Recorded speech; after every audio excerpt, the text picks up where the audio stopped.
Among those we'll hear from, Stan Kroc of Business Week, Alan Murray of the Wall Street Journal, and Brian Duffy of U.S. News and World Report. And that's the C-SPAN program schedule.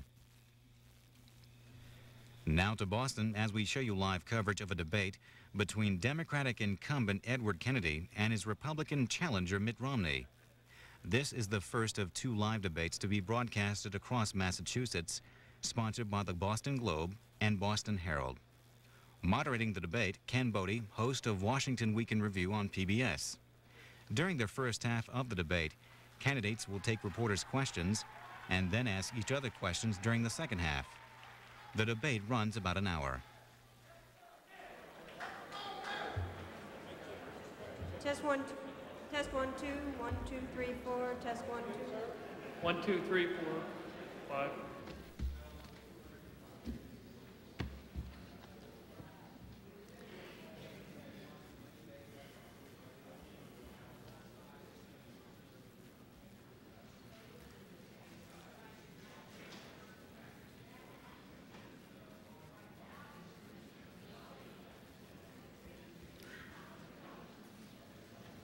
Good evening and welcome. I'm Ken Bodie, the moderator for tonight's debate.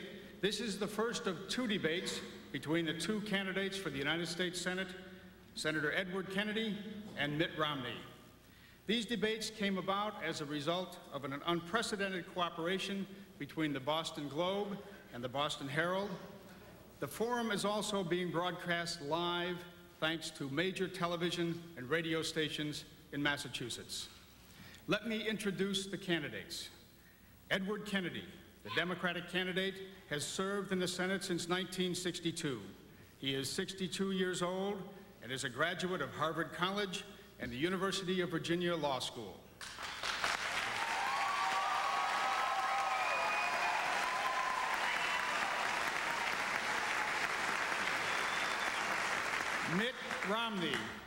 Mitt Romney, the Republican candidate, has served as Chief Executive Officer of Bain Capital, a venture capital firm.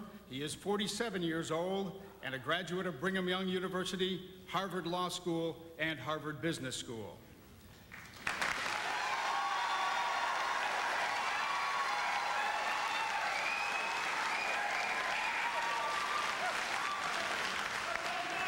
The panel for tonight's debate consists of 3 reporters who have been covering the Senate race in Massachusetts.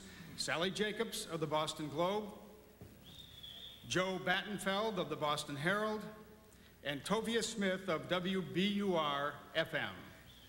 During the first half of the debate, the candidates will be questioned by these reporters. The rules are simple. Each candidate will have 1 minute to answer the question, and his opponent will have 30 seconds for a rebuttal. In the second half of the debate, the candidates will question one another. It was determined earlier by a coin toss that the first question from Sally Jacobs will go to Senator Kennedy. Sally Jacobs. Senator, you're the 4th most senior member of the United States Senate. Your opponent is a novice who's never held or even run for office. Why is this race even close?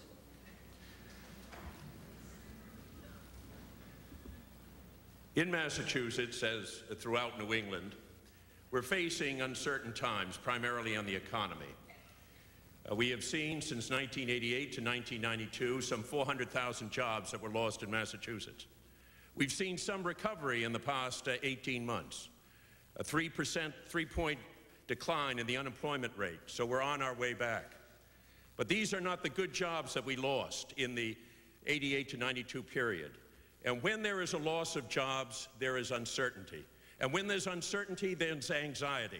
And when there's anxiety, there is a willingness to listen to simple, easy answers, and they're wrong. And that is the kind of solution that my opponent is offering in dealing with the economy and dealing with the vital issues that are of the utmost importance to working families in Massachusetts. Mr. Romney. Sally, the real answer to your question is that people in Massachusetts have been watching for 32 years Senator Kennedy. They appreciate what he's done, but they recognize that our world has changed and that the answers of the 1960s aren't working anymore. And frankly, the senator's right when he says there's a challenge to our economy. And people recognize that government jobs just can't do it for Massachusetts. We need private sector jobs. And so they're looking for people who have skill and experience in the private sector, who know how to help create jobs, who will do the work of traveling from state to state and around the country to bring jobs to Massachusetts. Joe Battenfeld. Joe Battenfeld, a question for Mr. Romney. Yes, Mr. Romney, many undecided voters, even those inclined to vote for you, are concerned about losing Senator Kennedy's seniority. If elected, how would you ensure that Massachusetts doesn't suffer as a result? I'll work tirelessly. I will work tirelessly to bring jobs to Massachusetts, to bring everything that can be brought to Massachusetts. Let me tell you, this idea of clout sometimes gets overstated. Every 6 years, you get a senator coming to a state with one of those big cardboard checks. And they have a whole file folder of them, and they try and convince you that all the money that comes here comes because of their clout. 2 years from now, it'll be John Kerry's turn. But the taxpayers of Massachusetts are seeing through that, and they recognize that those checks are drawn on their bank accounts, that we're the ones that are paying for all that pork. And they recognize that we have to have a Massachusetts that brings jobs from the private sector, that can employ our people, and that we cannot rely entirely upon government and pork. I'll work day and night to do everything I can, but I'll tell you one thing, it's time to have a senator who can create jobs. Senator Kennedy. The soundness of the Massachusetts economy depends on infrastructure, like we have in the expressway, the Third Harbor Tunnel. It depends upon incentives in the private sectors. And that's what we have been doing in building the biotech, the software industry, the telecommunications, the fiber optic industries, as well as bringing the return of manufacturing in. And it takes well-trained, well-educated individuals that will be able to have the best jobs, good pay, and compete with any other part of the world. That's what I'm about in the United States Senate. Training, education, ensuring that we're going to have good jobs to build the Massachusetts economy. And I'm proud of the efforts that we have had so far.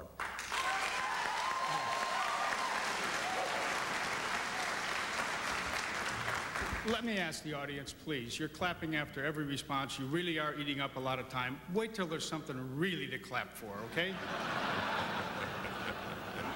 Tobias Smith, a question for Senator Kennedy. Senator Kennedy, for 30 years you've been a leading advocate for social welfare and anti-poverty programs. There's now a wide public perception that our welfare system is deeply flawed, and many people see you as the embodiment of an outdated political philosophy of a big spending liberal government.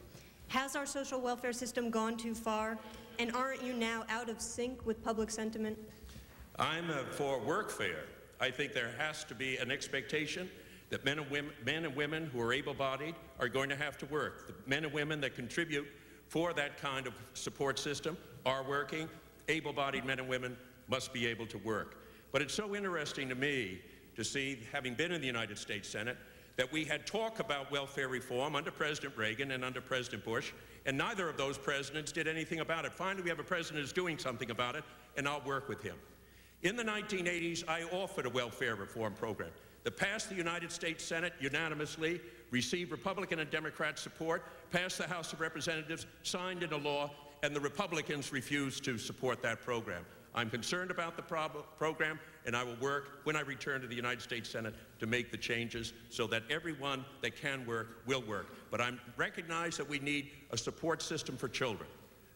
It's necessary to have a safety net for children, and I think that that has to be a part of any reform system. Mr. Romney. Everywhere I go, people are concerned about our welfare system, not because they think it's costing too much, and it is, but rather because they feel that it's not doing what it needs to do, and that's to bring people back into the American system and give them a hope and give them an opportunity to have their dreams fulfilled. We need a welfare reform plan, not like the one the senator passed in 1988 that was supposed to get people back to work, but 93% of which never did. We need a new welfare reform plan that insists on work from the very beginning, one like Governor Weld's, one which also makes it easier and more attractive for employers to hire and train people who are on welfare. We need to bring work back to welfare. Sally Jacobs, a question for Mr. Romney. Mr. Romney, you personally oppose abortion and as a church leader have advised women not to have an abortion. Given that, how could you in good conscience support a law that enables women to have an abortion and even lets the government pay for it? If abortion is morally wrong, aren't you responsible for discouraging it? One of the great things about our nation, Sally, is that we're each entitled to have strong personal beliefs, and we encourage other people to do the same.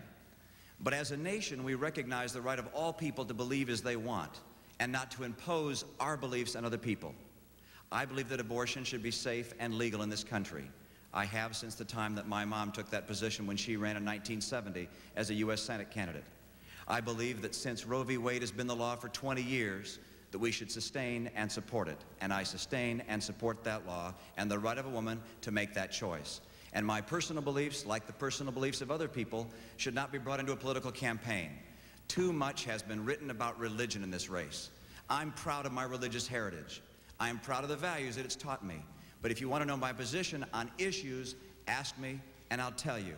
I think the low point of this race was when my opponent and their family decided to make religion an issue in this campaign.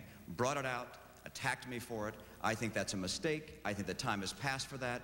John Kennedy was the one who fought that battle. Let that battle live for all of us of all faiths.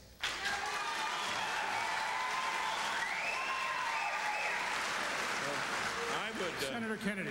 I would agree with Mr. Romney that religion has no place in this campaign, and the best way to make sure that it doesn't is not to talk any further about it, and I don't intend to do so. On the question of the choice issue, I have supported the Roe v. Wade. I am pro-choice. My opponent is multiple choice.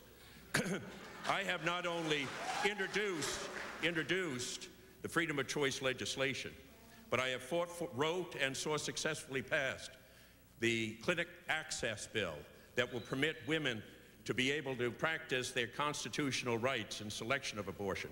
And I have also led the fight against judges in the Supreme Court of the United States that refuse to permit a woman's right to choose. Senator, time is up. Ken, on multiple choice, I've got to... Mr. Romney, you have 15 seconds to rebut that. On the idea of multiple choice, I have to respond. I have my own beliefs, and those beliefs are very dear to me. One of them is that I do not impose my beliefs on other people. Many, many years ago, I had a dear, close family relative that was very close to me who passed away from an illegal abortion. It is since that time that my mother and my family have been committed to the belief that we can believe as we want, but we will not force our beliefs on others on that matter. Thank you, and you will not see me wavering on that or be a multiple choice. Thank you very much. Okay. Gentlemen, what I'm going to try to do is when I think there's a reason for a rebuttal, I'm going to give it to you. I'm going to suggest 15 seconds, and please let's try to stick with it if we can, okay?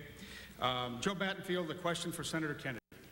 Senator, you have spent much of your campaign attacking Mr. Romney's business record, specifically for his firm's investment, which led to a strike at an Indiana paper plant. As someone with no business experience yourself, how would you have handled that situation in Indiana differently if you were in Mr. Romney's shoes? First of all, Mr. Romney has characterized one of his prime reasons and qualifications for the United States Senate is his business background. Therefore, it's legitimate to look to what kind of jobs that he has created. The kind of jobs that he has created are part-time jobs and minimum wage jobs, primarily, that don't have any health insurance. Now, that is not the kind of jobs that I want to create. There are different ways for venture capitalists to deal with a situation like Indiana. Either you can close the plant down, throw the people out of work, only hire back the younger workers, and let the older workers off the hook, or you can retrain the workers, bring them involved in further education and training, invest in those companies and corporations, and create full-time jobs and good pay with good benefits. That is the kind of record would have impressed me in terms of the creating jobs. If we have Jordan Marsh and Filene's and Stop and Shop provide health insurance for their part-time workers, what's wrong with Mr. Romney's companies providing the same thing? Mr. Romney. I've got a lot of things to answer on that and only 30 seconds to do it, but let me tell you this. In my view, that attack on part-time workers not having health insurance is the height of hypocrisy. Senator Kennedy and his family have a multiple real estate empire across this country, including the Chicago Merchandise Mart, the jewel of their empire. That merchandise mart has a free cash flow reportedly of $20 million a year. Senator, I'm sure you know that your workers who are part-time employees don't have health insurance there, don't you?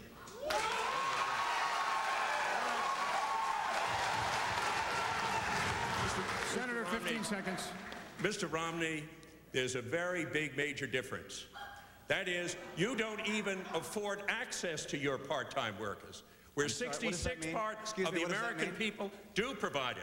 We at least provide the access, and many of those part-time workers take it, and it's a shared responsibility, and you don't even meet that mean standard. Senator Kennedy, I don't know what you're talking about. Well, we're going to have Senator, you don't provide health insurance for your part-time people, and you've been berating me across this campaign. Mr. Romney. Gentlemen. We are going to have an opportunity to get right back to this question in the Lincoln-Douglas segment of the debate. Let's proceed now to Tovia Smith with a question from Mr. Romney. Mr. Romney, you say you're a moderate on social issues, one who will defend abortion rights, equal rights for women, for blacks, and for gays. In fact, you say you will do more to promote gay rights than Senator Kennedy. You also sit on the National Executive Board of the Boy Scouts of America, which has an exclusionary policy banning gay members. Do you support that policy? And if not, have you ever done anything as a board member to oppose it? I have let my views be known. I have been to one board meeting now of the National Boy Scouts of America Board. I believe that the Boy Scouts of America does a wonderful service for this country. I support the right of the Boy Scouts of America to decide what it wants to do on that issue. I feel that all people should be allowed to participate in the Boy Scouts regardless of their sexual orientation. Senator Kennedy. Well, I support the openness and the access to against discrimination on the basis of sexual orientation, including in the Boy Scouts, and have fought for that when we have had several nominees to the United States Senate that have stood by that principle, and I've been proud of it. Sally Jacobs, a question for Senator Kennedy. Senator Kennedy, what is your greatest personal failing, and how have you attempted to deal with it? I think it's probably talking personally and talking about myself, and revealing personal values and personal disappointments and personal achievements. I know that I have not lived up to all the expectations of people here in Massachusetts. I made that statement to the people of Massachusetts a number of years ago. My life has changed dramatically. Every day of my life, I try to be a better human being, a better father, a better son, a better husband. And since my life has changed with Vicki, I believe that the people of this state understand that the kind of purpose and direction and new affection and confidence that I have on personal matters has been enormously reinvigorating. And hopefully I am a better senator and will be a better senator because of that passage of time. Mr. Romney, would it be fair to let you answer the same question as to I your presume greatest... about myself, yes. Yes, okay. I would, and you have a minute for this one. About a minute? You have a minute for this one, yes. One of the challenges of life in this society today is the burden of occupation. And I've been very busy in my work. I have a wonderful family. I'm very busy there. But you'd grow too far apart from the people you care about. And that's, after all, how we're going to be judged in this life, what we've done for other people. And so I spent 2.5 years at the early part of my life living with the poor and serving with the poor. And when I came here to Massachusetts, we decided that one day each week I would give in service to people less fortunate than myself. I've spent hours and hours, hundreds of hours in hospitals across the state from Worcester to Boston, working with sick people, talking to them, consoling them. Mr. Romney, can I interrupt you? This was a question about your greatest personal failing. My greatest...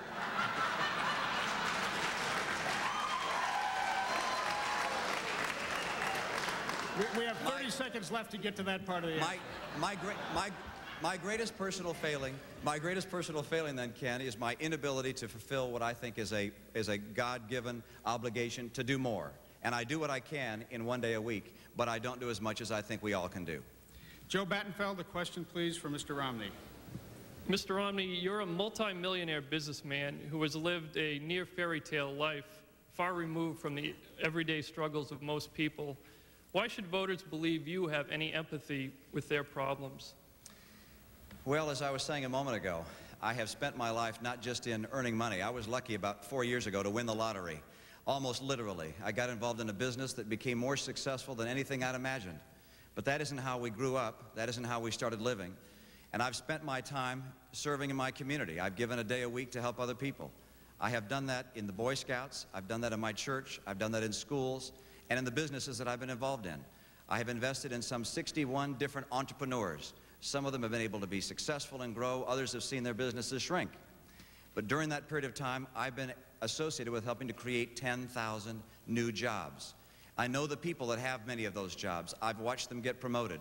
I have been close to their lives. Those associations in work, in my charitable activities, and in my home have brought me close to people of all different backgrounds and stripes, and it is that background that draws me to this race. I am concerned that the answers that Senator Kennedy has been selling all of these years have not worked for those people. Senator Kennedy. Well, first of all, as I think Franklin Roosevelt said, it isn't where you come from, it's where you stand. And the two best friends of working men and women in this century have been Franklin Roosevelt and John Kennedy. And I think I would take the out-of-step comment of Mr. Romney and ask him to go with me to Haverhill, Massachusetts and visit Mrs. Rorak, who's getting Meals on Wheels, or go to Stonehill College and talk to the young students who are getting direct loans because of my leadership in the United States Senate, or go to the South End where I was today and visit that neighborhood center and talk to those parents and children and ask them whether I'm out of step. Senator, that time is up. Thank you.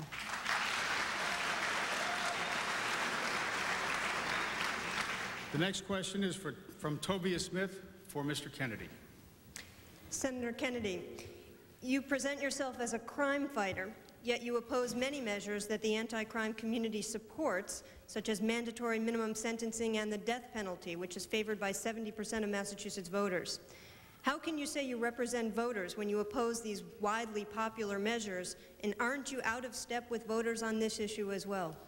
First of all, I am for the mandatory life sentence for those who commit homicide, first-degree murder. I'm for that mandatory. Secondly, I'm for mandatory sentencing for 3 strikes and you're out. Third, the whole truth in sentencing provision of the sentencing guidelines, which was the legislation which I put, provides mandatory sentences, eliminates parole. And I'm so glad that here in Massachusetts and in other states, they're finally finding out about truth in sentencing. I'm the author of the sentencing reform program.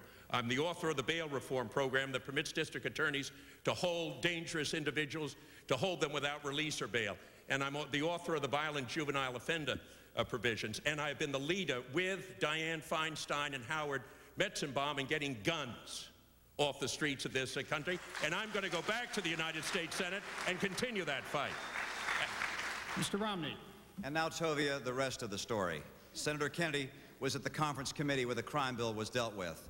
And he was the deciding vote that said there would not be mandatory sentences imposed on people who use guns in the commission of crimes, that there would not be mandatory sentences imposed on people who sell drugs to minors, that the juveniles who rape and murder would not be required under the Carroll-Moseley-Braun Amendment to be tried as adults.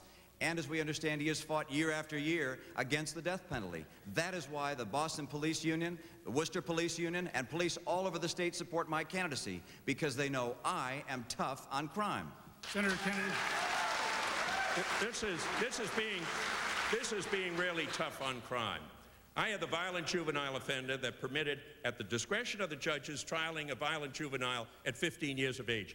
Carroll-Moseley-Braun offers mandatory trial of a child without a previous conviction that's 13 years of age. Our last question. And I voted to give that as an option to the judge. Mandatory at 14, optional at 13, Senator, and my opponent says that I'm weak on crime against children. Give me a break, Mr. Romney. Give me a break. That's been happening for years, Senator. We're going to come back. Gentlemen, we have one more question from the press panel, then we're going to get to the Lincoln Douglas panel. It's only going to be the 3 of us up here then. Maybe. Time isn't as strict, I promise. Sally Jacobs, a question for Mr. Romney. Mr. Romney, next month, California voters will decide on a ballot proposal that would eliminate all services to illegal immigrants except emergency care. If the measure were being considered in Massachusetts, what position would you take? I would not be in favor of such a provision. I think that our immigration policies are too lenient, that we're not being tough enough at our borders. I think we have far too many illegal immigrants coming into our country. I think Senator Kennedy's leadership of that subcommittee on immigration has had failings. I think it's a mistake for us to be bringing in almost 300,000 illegal immigrants a year. I would toughen our border patrols. I would be more strict in returning people to their country of origin. I would also insist that people who come here who are illegal aliens do not have the opportunity to take advantage of benefits in our system. But I do not believe that we should deny all services to people who come here from across the border. Senator Kennedy. I agree. It makes no sense not to immunize a child. If you do not provide some help and assist to a child who is attending a school, that child's going to be out of the school, is going to be the gang member the next day. We have to provide help and assistance to those communities, and we have to work that out in the next session of the Congress. Mr. Romney, the Republicans were running the immigration service for the last 12 years. Where in the world have you been? They have been running it, and they have mixed that whole program up. I'm glad that we added the funding for border control. And what is essential in terms of for immigration is a tamper-proof identification card. Senator Kennedy, thank you very much. Time is up. I want to thank our panel for an excellent set of questions. We now move to the second part of the debate. The concluding half of tonight's forum will resemble a freewheeling format like the one used in the Lincoln-Douglas debates. The candidates will question one another. They will engage in debate on whatever issues they choose to. There is no strict time limit on the candidates in this section. It was determined by a toss of the coin that Mr. Romney would pose the first question to Senator Kennedy. Mr. Romney. Senator Kennedy, my impression has been that you have followed a campaign, as soon as the primary was over, of trying to divert the voters' attention from the issues at hand and instead making personal attacks on me, which are unfounded, characterized by the Boston media as untrue, unfair, and sleazy. You said, for instance, that my firm has 40 people and only one is a woman. Well, you're wrong. 12 are women, including our chief financial officer. You've said we give no benefits to Americans, no health care benefits to Americans. We have 40,000 employees in firms I'm associated with who give health care benefits. Only part-time don't have health care benefits, and that happens to be the same as your firm, as we just found out. The strikers that you criticize me for, as you well know, were strikers in a company that wasn't even invested in when I was at Bain Capital. It happened 6 months after I left, and yet you parade that around like it's my problem. The minimum wage, you say I'm not in favor of the minimum wage. I am in favor of the minimum wage, and you have yet to produce any document which says that I do not support the minimum wage. All right. When will this end? Now, let me stop this right now. Let me stop this right now. I think it's fair to ask each one of you to take your first minute for both a charge and a question, and then we'll open it up. Is that fair enough, gentlemen? Can we agree to that? And he just had his, so I'm going to have the timer count us down. You'll see a time card, go right to a minute. That's your question, and then we'll open it up and let you argue it out after that, okay? That's fine. Okay. I would have thought that Mr. Romney would have asked me what I was going to do for working families in Massachusetts, how we're going to get our economy on the road, expressing differences, talking about the real measures that are going to affect children, working families, our senior citizens. Mr. Romney, I'll provide after this debate all the documentation that you asked for, and I hope you'll tell me where you provide health insurance for your companies overseas. And finally, let me just say this. Paul Tsongas said it well yesterday. He is not a flake of mine. He's a distinguished former member of the United States Senate. When he made the characterization about your ad, and he called it reprehensible and challenged you to withdraw it. Mr. Romney, let's put the ads aside and talk about health care. Let's talk about education. Let's talk about training. Let's talk about new jobs. Let's talk about infrastructure. Let's talk about our different vision for Massachusetts. That's what the people of Massachusetts want to talk about, and that's what I think they ought to hear about. Mr. Romney.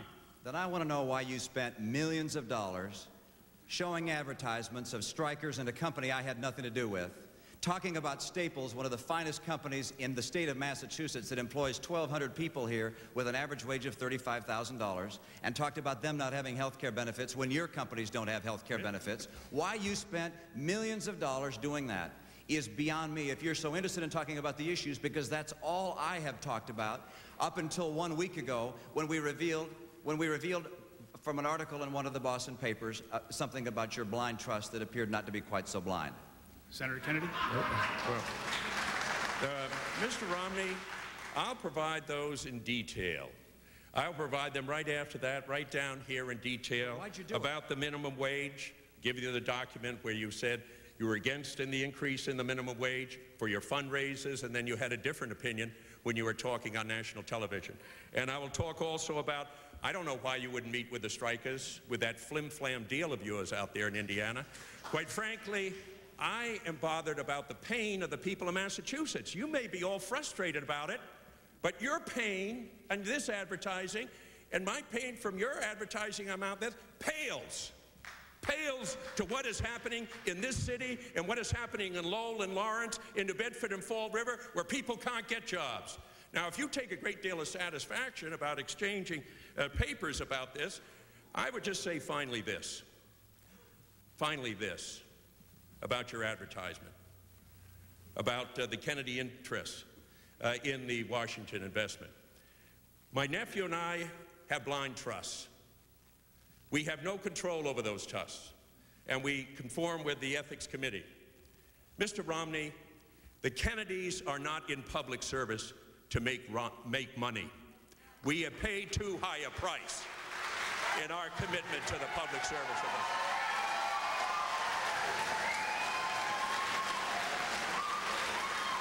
All right, ladies and gentlemen, Senator Kennedy, a question for Mr. Romney.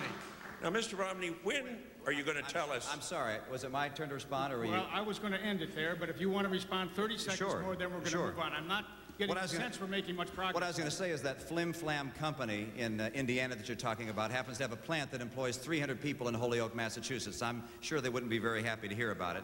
And I continue to indicate that I was not associated with that business in Indiana, and you know that. And I also feel that it's inappropriate for us to have to engage in discussions about your personal family history. We're all sympathetic with that. And yet that is not relevant to what's being discussed here. Mayor Marion Barry gave you a no-bid deal, your family a no-bid deal, that he wouldn't give to me or anybody else in this country, and we all know it. Gentlemen. But let's move on. Let's move on. Let's talk about the issues you want to talk about. 15 seconds, Senator Kennedy, and that's it on this issue. I'll pass. Okay, Senator Kennedy, it's your turn to ask a question to Mr. Romney. When, Mr. Romney, are you going to tell the people of Massachusetts which health care program you favor? We had 8 or 9 different programs that Democrats and Republicans had introduced in the Congress and the Senate in the last session. We had a number that were introduced by the Republicans. When are you going to tell the people of the Massachusetts which health care program that you're in favor of and why you're in favor of it? And if you're not prepared to tell us tonight, maybe you tell us when we're up in Holyoke in 2 days from now. Mr. Romney. Well, I'm happy to tell you which one I come closest to. There's no one that Which one do you support? I'll tell you which one I come closest to supporting, and that's the one of Senator Lloyd Bentsen, which was introduced in 1991. That's not health insurance reform. Which was a start. That's which is a good insurance start. reform. Which is a good start, and which is something which I think this country needs. I go across the state, I see 600,000 people who don't have insurance. I want universal coverage. I want everyone in Massachusetts and in this country to have insurance. I think we ought to start by saying we're going to have portability. We're also going to make sure people can't be denied on the basis of pre-existing illness. We need to have a subsidy. That was not in his plan, but a subsidy for those people who are low income and can't afford insurance. We need to make sure that all people, not just corporations, can deduct on a tax basis the cost of their premiums. We also need to make sure that there's not discrimination in rates between big companies and small companies. All of these things, I believe, are a first step to reaching universal coverage. I also have a plan in bringing down the cost of health care. I've worked in health care much of my life as an investor in the industry and also as a consultant to the industry to learn about it, helping hospitals become more competitive. I have a plan. I have a position paper on health care. I'm happy to show it to you, Senator, anytime you'd like. But I don't understand why you didn't support Senator Bentsen's plan in 1991. We'd have had more people covered today. Senator. Mr. Romney, it isn't a question of showing me your paper. It's a question of showing all of the people in here that are watching this program the paper. Well, they ought to have an opportunity to know. What is the cost of your program? I don't have a cost to my program. You don't have a Senator cost. Kennedy. Well, no, I'm sorry. I don't have the congressional. I don't have the congressional budget office. Do you have any other estimates? I don't have the congressional budget office that goes through and calculates the cost of my program, as it did for years. The cost of your program was billions of dollars in additional deficit. I am not in favor of a program that will add to our taxes or add to our deficit. Well, what is the cost? Please, ladies and gentlemen, please. What is the cost of the tax incentives on the deficit? I'm sorry? What will be the cost in terms of the tax incentives that you provide? What will be the impact of that on the budget? Well, the impact, I do not know the specific number So for the impact of that on the budget, Senator Kennedy, and I think it's a wonderful idea to take it through piece by piece. And that's what you have to do as a legislator. I understand, that's exactly Senator. what you have to do as a legislator. And that's what I had to do in getting the report. Senator Kennedy, I understand your position. I'm happy, and I have a position paper on health care. I do distribute that. Don't say to people, gee, you can't get one. We do have that. We distribute that. I have health care professionals for Romney who've been working and have helped work with me in that position paper. But let me tell you, Senator, I do not believe in the type of employer mandates which you placed upon your plan. I do not believe in a government takeover of the health care system, which was part of your plan. I don't believe the American people or even a Democratic Congress were willing to accept a government takeover of our health care plan. And that was the error I think you made. I would just point out that everyone on Medicare better be concerned, because that is a governmental program. The 350,000 veterans that are getting medical benefits in Massachusetts, that is provided by the Veterans Administration, and evidently you have some difference in Social Security. Why is Social Security all right, Medicare all right, and veterans all right, and trying to provide a shared responsibility like we have for the United States Senate and the federal employees? Why is that wrong? I think it's a wonderful idea for people to have the choice of being able to purchase different plans. Well, I do not think it's a good idea to have the federal. I do not think it's a good idea to have the federal government take over our health care system. I don't think it's a good idea for the federal government to place global budgets on a state to say how many teaching universities we're going to have that teach medicine, how many students get to be in which specialty, how many get to be general practitioners. I don't think it's a good idea to have price controls set on the economy and on that major part of our economy. Do you think we have too many specialists now? Do I think we have too many specialists now? You know what? Do you or not? Senator, let me tell you something. I don't think it's the, let me tell you, do I think so? Yes. Do I think that's relevant? No. Do you know why? Because the free market economy is the best at setting how many specialists we have, not some bureaucrats in Washington. Okay. We have just had 6 exciting minutes on health care. Mr. Romney, your question to Senator Kennedy. Do I have a question here? Let's talk about something else then. Senator, when you were in Worcester not long ago, it was for a forum on crime, on juvenile crime. There was a young perpetrator that stood up. You were there with Janet Reno, and he said that the reason he had become involved in crime was that he had had no father, had seen no fathers in his community, and that the only men he had seen were corrupt. The question I have for you is that given the fact that the family is the foundation of our country, what will you do as a United States Senator to build and strengthen the families of America? Well, first of all, there's no easy, simple answer to that, Mr. Romney, and you understand it, and everyone in this city understands it, that you can't just pass legislation and expect that you're going to suddenly create a nurturing atmosphere and a climate that's going to give that kind of support to that child. There's no question. What we can do is, and what we did do in the crime bill, is begin to try and establish a framework of nurturing and caring, of outreach into the communities in a variety of different ways, and I think that's very important. We have tried to do it in the education field, 0 to 3, with the extension of the Head Start program. You show me a 4th or 5th grader that has dropped out of school, who's repeated the 2nd, 3rd, or 4th, or 5th grade, I will show you either a drug addict, a child abuser, a teenage mother. We have to try and build preventive programs. We have to give children something to say yes to, and that is why the community policing program under Mayor Menino that has been developed here, and why the new community policing program in Worcester, which is just getting started, with the $1.9 million grant that we were able to get to them, for them, because they had a good program, Mr. Romney, and I was ready to fight for them, and I did, and we got the funds. And we're going to make a difference in that community. But I'm here tonight to say I haven't got a silver bullet to the answer about how we're going to deal with these issues. What you have to develop is a family that is there. You have to develop a community. You have to develop the sense of caring, and that involves much more than just a piece of legislation that can be considered in the United States Congress and Senate. Mr. Romney. I think it's a defining issue and one of the critical issues that we face as a society, which is how we're going to strengthen our family and our families. I see our legislation over the past how many decades has led to something which I think was not intended, but that is the growth in births out of wedlock. Now with 30% of all children in our nation being born out of wedlock. When that young man stood up and said he had no fathers, saw no fathers in his community, and that he never saw a man that wasn't corrupt, that shook me. And I said, what are we doing wrong? And in my view, we have to start by saying, let's make sure we don't create incentives for kids to have kids, because they are.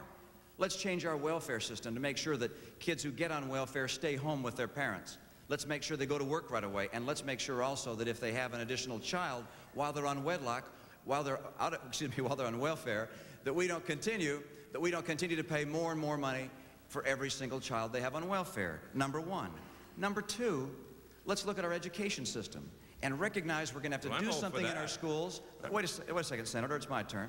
That we have to do something in our schools that we haven't done for a long time, and that is to teach character there, to teach our kids to respect other people, to abhor violence, but also to recognize that you don't bring a child into this world until you can care and nurture for it, and that we can have families of a husband and wife that can bring a child and care for it in a way that a single mom in high school just can't. There are things we can do. It's too important, too critical an issue to just brush aside as a crime issue or something of that nature. Well, let me just point out, if they have the provisions in the program that the President signed with regards to character building, Mr. Romney. And I included it in the bill. And that is an important provision. We had broad support for it. We got some funding for that program this very year. But the fact is, you know, we were seeing the number of children that were living in poverty during the period of the 1960s go down. They went down in the 1970s. And you want to know something? Under the Reagan-Bush economic program, under the economic program you want to return to, the total number of children that are living in poverty, the total number of children out of wedlock. This has happened, you know, we've had Republican presidents during this period of time, and the cutting back of support systems for children, and most of all, for families to get jobs. If you're not going to provide a climate and an atmosphere for men and women to be able to work and provide for their children, you're going to see the breakdown of the family as well. And under your economic program, under the program of Mr. Reagan and Mr. Bush, we saw the growth in terms of the unemployment, the growth in the number of children living in poverty, the growth in terms of those children out of wedlock.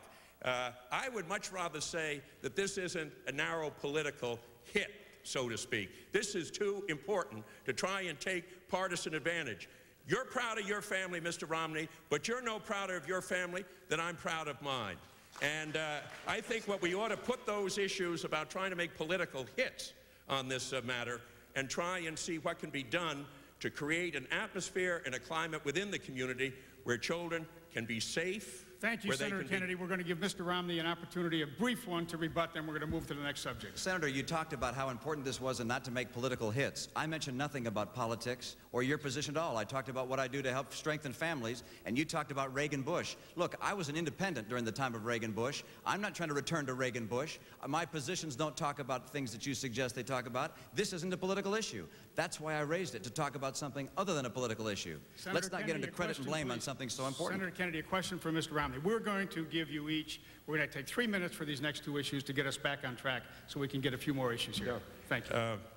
Mr. Romney, should you be elected, and should the Senate of the United States become a Republican, why do you believe having Jesse Helms, chairman of the Foreign Relations Committee, having Orrin Hatch, who was a strong opponent to the rights of privacy and a woman's right to choose as chairman of the Judiciary Committee, having Al D'Amato chairman of the Banking Committee, Strom Thurmond, how will that help advance the interests of Massachusetts?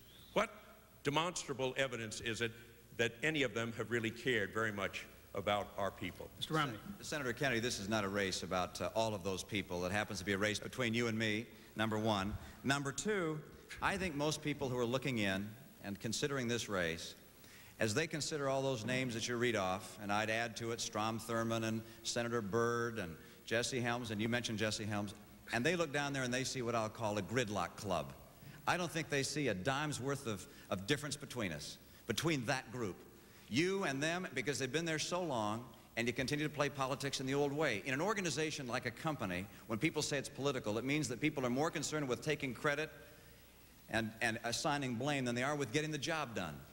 And there's been too much of that going on in Washington. Let's stop having the partisan bickering.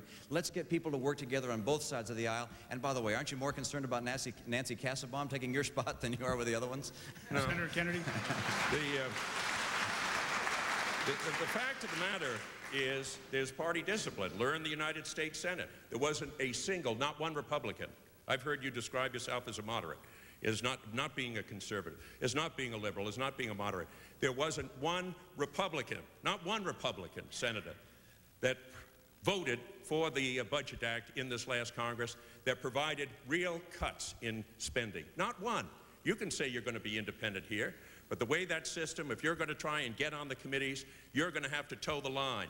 Everyone else has in terms of the Republican Party down there, and I can't believe that Bob Dole is going to let you off the hook any earlier than he's let any of the others off. I get a quick response. Senator Kennedy, is that how you run your operation down there? You toe the line? You toe the line? That's exactly how I do get health care passed.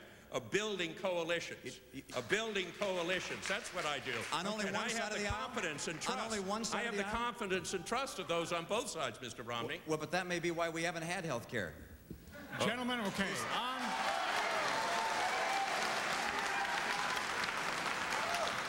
I'm going to ask you. I got time to answer that one. Okay. I got time to answer that one. 15 seconds. Let's go. 15 seconds is, if it had been easy, Mr. Romney, it would have been done a long time ago. It took 7 years for us to convince enough Republicans to sign the Family and Medical Leave Bill. And there are 250,000 families that are going to participate in that program this year. And you want to know something? The day after we pass health care, you'll support it, just like you support Social Security and Medicare and minimum wage right now. Mr. Romney, a question for Senator Kennedy. Well, I should tell you that I do support the Family and Medical Leave Bill, and I support a number of other pieces of legislation which I think are important, because I'm not going there as a partisan politician. Please, the next question. The next question. Who's got it? I think Mr. Romney. I've got some more for Just you. wait a second. Just wait a second. You'll get there. It's his turn now, and then it's your turn. Women. Women are concerned about the glass ceiling. Women that I have seen in organizations have not been able to have the opportunity they deserve to have in getting ahead in organizations. If we're going to compete as a nation, we've got to draw upon the skills of women and minorities. And I see organizations from the federal government to corporations that are not drawing on the skills and abilities of women and minorities. What are your views about breaking through the glass ceiling? Strongly support it. That's been my record. I've co-sponsored the legislation. And you're not going to find a member of the United States Senate that's stronger supporter. I mean, we may have some difference, Mr. Romney, but you're not going to find it. But beyond that, I fought against the Republican-imposed restrictions setting financial ceiling on women's right to sue in discrimination on the jobs. We face Republican opposition every step of the way. We have ceilings now for women's recovery, against discrimination in the workplace and sexual harassment. We've got a long ways to go. We had opposition from the Republicans when we were working on a women's health bill. We faced a filibuster when we tried to get women's health included in the NIH a year ago. We've made progress. Listen, I'm glad you're all for these matters now. You know, I'm glad but we don't have that kind of an opportunity in the United States Senate. The glass ceiling, read my record. I'm a co-sponsor of the toughest bills to deal with it, and we'll continue to battle for it. Mr. Romney. When you said you're glad to hear I'm for it now, let me assure you, Senator, that my entire life has been one of working with women and helping women through the glass ceiling. As Chief Executive Officer of Bain & Company, as you know, the highest paid person in our firm was a woman, and the chairman of the board is a woman. The Chief Financial Officer in my firm is a woman. I have backed women entrepreneurs. One individual came to me with an idea for building a chain of child care centers that would have child care at the work site. I backed her and helped her build that business. But now let me tell you, what I think we need to do is to require all public...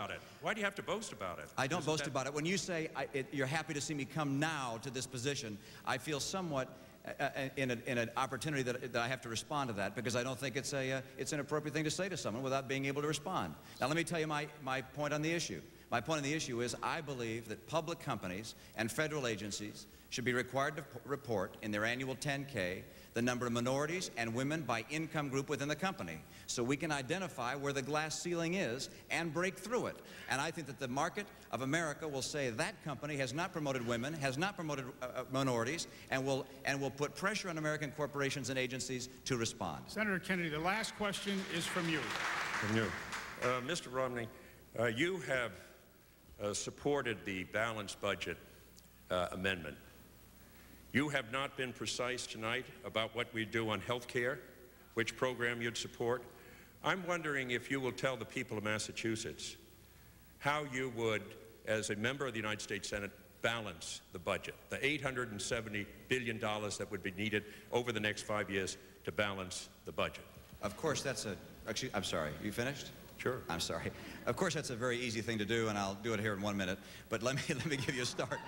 Let me give you a start, Quick, Senator, easy from answers. what my view is. Simple, easy answers. From what, and I'm sure you have the same objective. I should certainly hope so. I saw the president was considering raising taxes to do so. That is not the choice that I would make.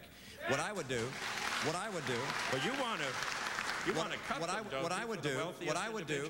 There are a number of things that I would do in order to bring down spending, which I think is the place we have to look to. And I don't care whether we balance the budget by the year 2000 or 2002 or 2004. I want to have a time by which we would balance the budget.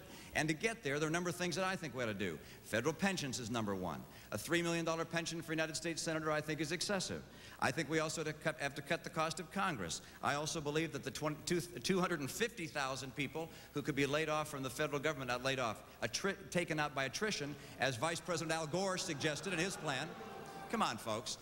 Vice President Al Gore suggested in his plan that through attrition, over time, some 250,000 people could come out of the federal government by combining agencies and through another host of matters. I believe that we're going to see Medicaid reduced through managed care alternatives. I also believe we're going to have agricultural subsidies reduced. But let's say that if I give you my whole list, and I'll be happy to, you'll see that I can come up with a balanced budget. Senator Kennedy, you have about 45 seconds. It's just so happens I'd like to cost them out. I have voted to cut $250 billion. We see a 40% reduction in the federal deficit with the budget that I supported at the president.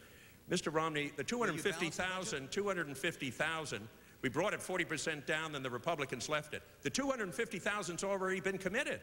You can't double dip. It's 250,000, and you think you can balance the budget? I wrote it down here on pensions, Senator, I had 1 minute. Congress Come cuts, on. Gentlemen, cuts, and on managed care. Our time is up. Anything we do now comes right out of your closing statements. I'm sorry to tell you that, but it's the truth. Now, Senator Kennedy, you have 60 seconds for a closing statement. Mr. Romney run the coin toss and has elected to go last, so you're up now. Thank you, Mr. Bodie, the Boston Herald and Globe. I've been honored to represent the citizens of Massachusetts in the United States Senate over the last 32 years. And this has been the deepest honor of my life. During these next 2 weeks, I'm going to ask as many people as I can see and that Vicki can see for their help and their support in this election. I need your help. I need your support. I need your vote. I want to build on the building blocks that we have established in the Congress over the period of the last 2 years. We haven't solved all the problems, but no one has fought harder for the jobs that we have and for the jobs that we can create. And with your help and with your support, I think we can see an expanding economy. And the best way that I can ever thank you is to be the best United States Senator there is, and that I pledge that I will be.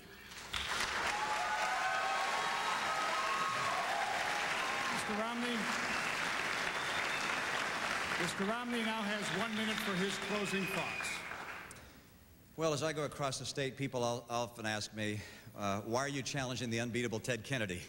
And the truth is that after 32 years, I believe that our country is headed in the wrong direction and that it's time for a change of leadership in Washington. I've gone across the state to ask voters what they think, and they agree. A couple in Cape Cod who doesn't understand why the family living across the hall on welfare lives better than they do. A mom in Waltham who is concerned about the child care for her daughter. A couple that lives in Worcester, a senior couple that doesn't understand why the federal government wants recovering drug addicts to live in senior housing. I believe this election comes down to whether or not we're going to have a change in direction. If you believe that the direction we're headed in, that Senator Kennedy has been leading us in, is right, then you ought to vote for him. He'll keep doing more of the same. If you believe, like I do, that we can do better in crime, in welfare, re-engaging our poor, reducing the enormous burden that we put on the middle class. If you believe these things, and if you believe that the promise and the bright future that our children deserve can be achieved, I'd be honored to receive your support. Thank you. Mr. Romney, thank you very much. I want to thank Mr. Romney and Senator Kennedy. I'd like to thank our press panel, the Boston Globe, the Boston Herald, for bringing about this debate tonight. It has been a lively evening. Be sure to watch the second and concluding debate Thursday evening at 8 p.m. live from Holyoke Community College. I'm Ken Bodie. Good night, and thanks for watching.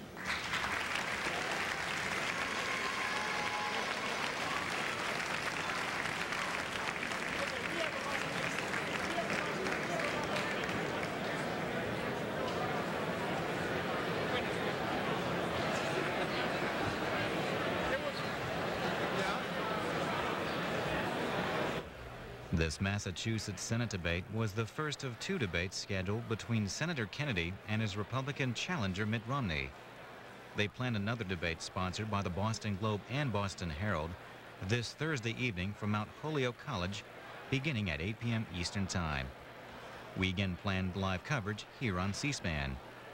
And you can again see this program tomorrow morning